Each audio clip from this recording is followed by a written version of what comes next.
फिरासत का अपना ही बेटा अब फिरासत के सामने खड़ा हो चुका है। जिस तरह वो एक बड़ी उम्र की औरत के इश्क में गिरफ्तार हो चुका है, ईमान अपने बाप को बता देगा और फिरासत का गुस्से के मारे बुरा हाल होगा। वो बेटे पर हाथ उठाएगा तो बेटा आगे से बोल पड़ेगा कि उसने हमेशा अपने बाप को दूसरों पर कीचड़ उछालते हुए देखा है। अपने बाप का किरदार वो अच्छी तरह जानता है और अपनी बहन को भी, इसीलिए उनकी किसी भी बात पर वो यकीन नहीं करेगा। फिरासत को अब इस बात की परेशानी हो रही है कि उसकी बनी बनाई साख खराब हो रही है। जिस तरह सब लोग उसके बारे में बातें कर रहे हैं, जल्द ही पूरे मोहल्ले में उसकी इज्जत खाक में मिलने वाली है। फिरासत चाहता है कि किसी तरह उसकी पहले वाली इज्जत बरकरार रहे, मगर सच कहते हैं कि जो जैसा बोता है वैसा ही काटता है, और इस बार फिरासत के साथ भी बिल्कुल वैसा ही हो रहा है जैसा उसने दूसरों के साथ किया है।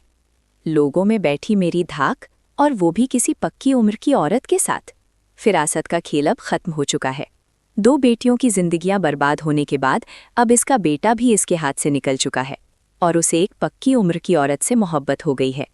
अब वो फिरासत को साफ साफ बोल देगा कि आइंदा के बाद वो इस पर हाथ नहीं उठाएगा, क्योंकि फिरासत उसे इस औरत के साथ देख चुका है। फिरासत जब इस पर हाथ उठाने की कोशिश करेगा तो उसका बेटा डट कर उसके सामने खड़ा हो जाएगा। अब मोहल्ले में भी फिरासत को कोई मुंह नहीं लगा रहा, और फिरासत अपनी बीवी से कह रहा है कि उसने जो सारी उम्र इज्जत इकट्ठी की थी वो सब इज्जत मिट्टी में मिल चुकी है और कोई उससे सीधे मुंह बात तक नहीं कर रहा।